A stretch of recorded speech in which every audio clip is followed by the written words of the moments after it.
Hello guys, magandang araw sa inyo. Dito tayo, sakop ng Luzon. Kagabi malakas ang ulan. Sabahan magyong Buring, naging super typhoon. Ito yung dinaanan niya. Itong ilog na to hanggang tulay, hanggang yung mga sakyanan pa ganina. Doon. Hindi makatawid, hindi makaakyat dito. Sa taas. Yun. Nakapakalawak lang yung ilog na to guys.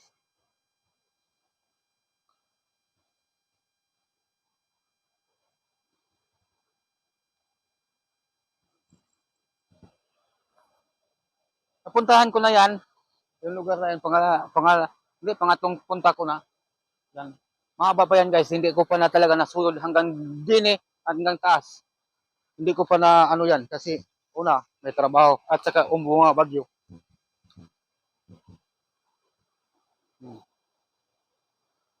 Puntahan ko yan hanggang baba yung pinost ko sa inyong may busay. Napuntahan ko na yan.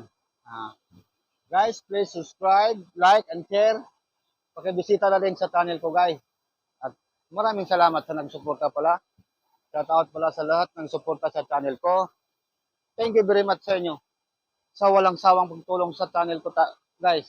Thank you sa inyo. Yan.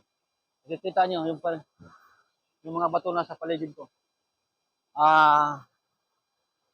Yung nagsuporta din sa mga followers ko. Thank you very much sa inyo. Sa walang sawang pagsuporta sa Facebook page ko. Ruel Atsa. Guys, ano pa ba? Pakipindot na yung notification button para lagi kayo updated sa mga video na i-upload ko. Dati noon mga video kong ina-upload, mga pangit mga video, wala kayo masyadong nagbibisita. Ngayon, medyo maganda-ganda na, guys. At natuto na tayo. Guys, pakibisita naman. Please subscribe, like, and share. Manuel Atsa Adventure. Dito tayo sa Luzon. Na-explore na natin to ng gabi, alas 12 ng gabi. Nakapaka-creepy lugar na to. Kasi itong paligid, bangin ito. Diyan ka babagsak. Yun, nakikita nyo? Parang kuweba. Yan, sa daliri ko. Yan. Nakapaka-creepy yan lugar na yan. Kasi maraming nahuhulog at saka na-aksidente yan. Maraming na-aksidente din eh.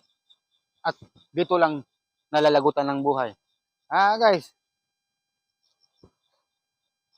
Thank you very much sa inyo inong umaga na to. Aakyat na tayo.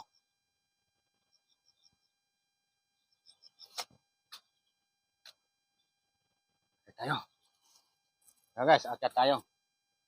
Yan ang paligid ko.